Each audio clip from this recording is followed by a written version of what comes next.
What's up, TUMNAD lectures? In this video, we are going to be looking at what we call the part 2 of what we call the brain circulation. If you find this video helpful at the end of it all, please make sure you like the video, comment down in the comment section, and please subscribe.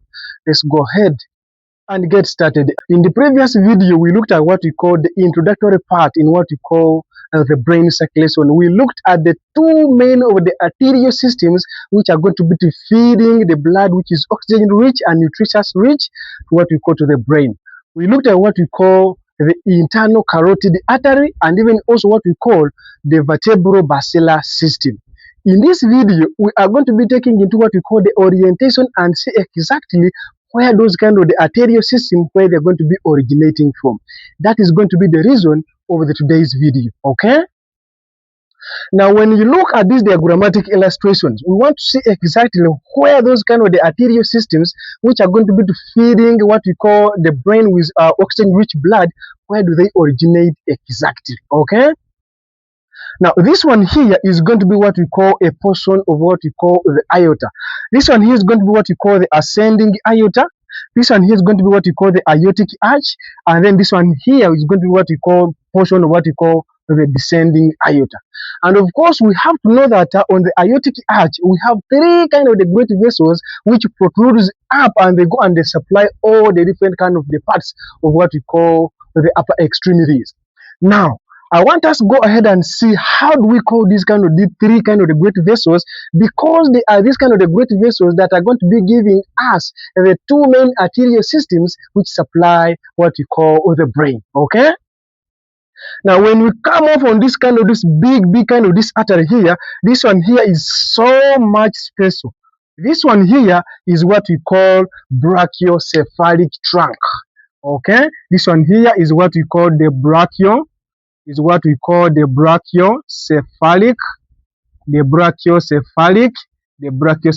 trunk, okay? So now this one here is what we call the brachiocephalic trunk. Now, when you look at this brachiocephalic trunk, when it comes over here, it's going to be breaking into two, okay? It is breaking into two. Now, it is breaking into two. You know how this kind of this vessel here is called? This one here, this kind of this branch here is very much special. This one is what we call the right subclavian, the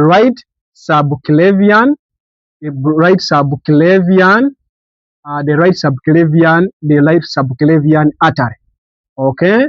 What we call the right subclavian artery. And then again, this kind of this branch here, this one here is what we call the right common carotid artery, okay? So now this one here is what we call the right common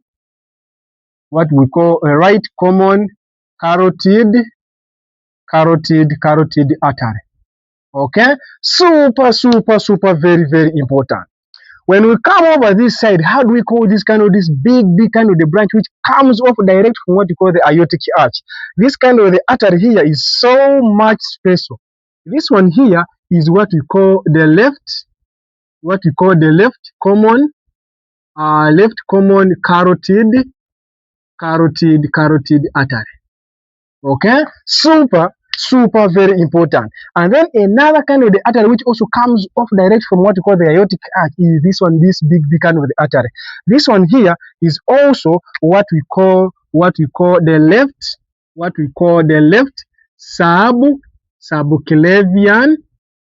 subclavian artery, okay? The left subclavian artery. So now these are going to be the main kind of the arteries which comes off from what we call the aortic arch: the brachiocephalic trunk, the left common carotid artery, and then the left subclavian artery.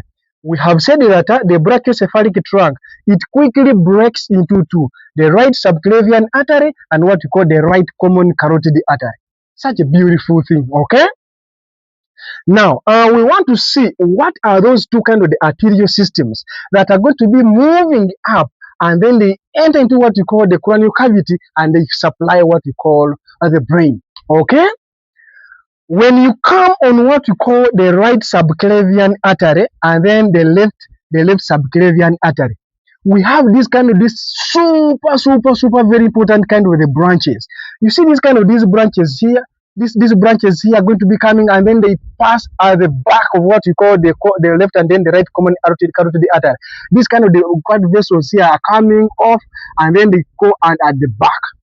These kind of the arteries here, these ones here, that are coming off from what we call the right and then the left subclavian artery. These kind of the arteries are very much special. You know how these arteries are called? These ones here are what we call the vertebral artery.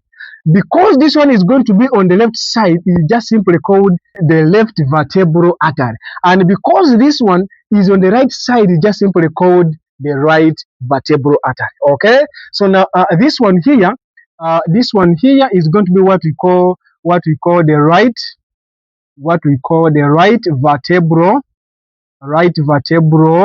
vertebral artery. Okay, and then of course this one on the left side, this one is going to be simply called the left vertebral artery.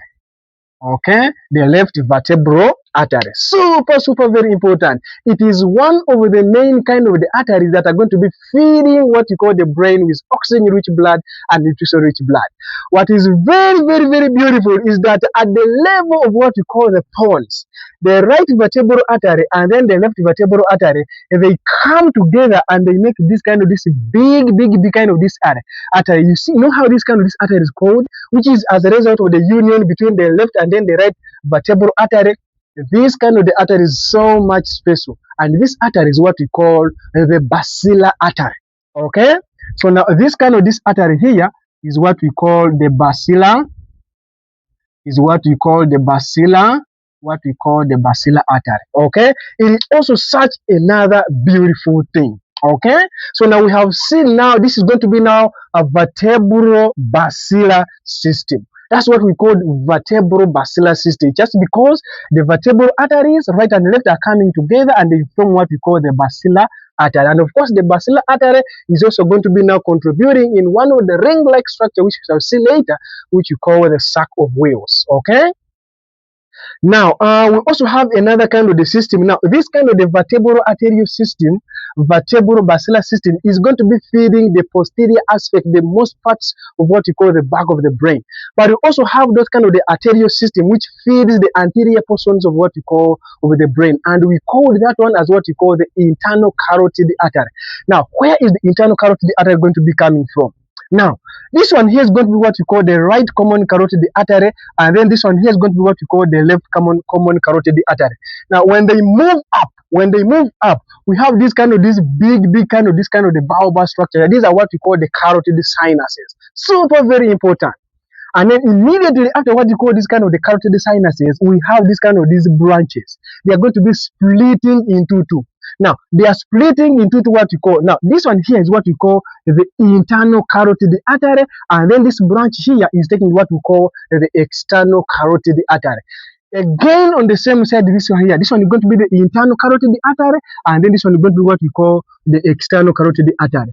Now, what's going to be differentiating them from one another is just because this one is going to be on the right and the other is going to be on the left. Now, this one here is going to be what we call the left internal carotid artery, and then this one here is going to be what we call the right internal carotid artery. Let's go ahead and label them. Now, this one here we have said is going to be what we call the right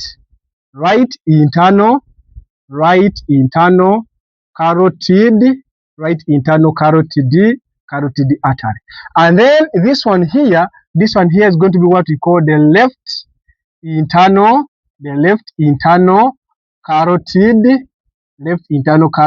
carotid artery. Okay, super very important. Now, what is very much beautiful is that this left internal carotid artery and then the right internal carotid artery, they are going to be moving up, and then they make this kind of the anastomosis, the collateral kind of the root, which is going to be at the base of the brain. At the base of the brain, just around what we call the optic chiasm and what we call the pituitary stroke. This kind of the right internal carotid artery and the left internal carotid artery, together with what we call the vertebral basilar system, we are going to be making this kind of the ring-like structural arrangement. This kind of the structural arrangement is a super much special. You know how this kind of the structure is called? This kind of the structure is what we call the circle of Willis. It's called what? Is what we call the circle. Is what we call the circle of Willis. Super very important, and it was discovered by one of the most important kind of the neuroanatomists called Thomas Willis, who was a German neuroanatomist. Okay, it is also such another a beautiful thing. Now, to finish it all, I want you to take through an orientation of this structure. I want to see exactly where is the internal carotid artery, where are they going to be passing to enter into what we call the cranial cavity, and even also where are these kind of the vertebral arteries, where are they going to be passing to enter into the cranial cavity. Okay? So now, this one here is just a single segment of what we call the cervical vertebra, because the vertebral arteries are going to be passing along with what we call the cervical vertebra. Now, what happens that this kind of the vertebral artery, you see this one is going to be the right, and then this one is going to be the left. So now, this one here, they are going to be passing through a specific time of the hole. You see this hole here. This hole here are going to be providing the passage of what we call the right and then the left vertebral arteries. This hole is what we call the transverse foramen. Okay? So now this hole here is what we call the transverse, the transverse foramen. Okay, the transverse foramen. Now, it is through this kind of the transverse foramen that will allow the passage of both the right and then the left vertebral arteries. And of course, here we're going to be finding the right vertebral artery, and then this side we shall see the left vertebral artery. They're going to be moving, they're going to be entering especially around C6. They move. When they reach around C1, towards around the atlas, they are going to be now moving a bit at the back, and then they enter one of the big kind of the hole. And you know how that hole is called? You see this hole here. This hole here is what we call the foramen of magnum. Okay, is what we call foramen magnum. Super very important. If you remember very well, this is the area where even the spinal cord protrudes off as an extension of what we call the brain stem. Okay, so now they're going to be passing what we call the transverse foramen, and then they come and they enter through what we call the foramen magnum. Okay, it is such a beautiful thing. Now, how about this kind of the right and then the left internal carotid artery? They also have to enter into the cranial cavity. Where do they pass exactly? And when they come over around the skull, they have this beautiful these holes. You know how these holes are called? These holes are very much special, and these holes are what we call the carotid canals. Okay, they're just called the carotid canals, and even I think they are called the carotid canal just simply because the arteries which are passing there are what we call the carotid arteries. Okay. So now that briefly covers what we call the origin of the two main arterioles which supplies the brain, which we call the internal carotid arteries, and even also what we call the vertebral basilar system. Now, in the next video, we are going to go ahead and look critically at this ring-like structure which we call the circle of Willis in great detail. Now, what I'm going to do, I'm going to leave with this beautiful kind of the photo, which is going to be illustrating this structure in a clear kind of the way. You need to have a look at this kind of the photo by yourself.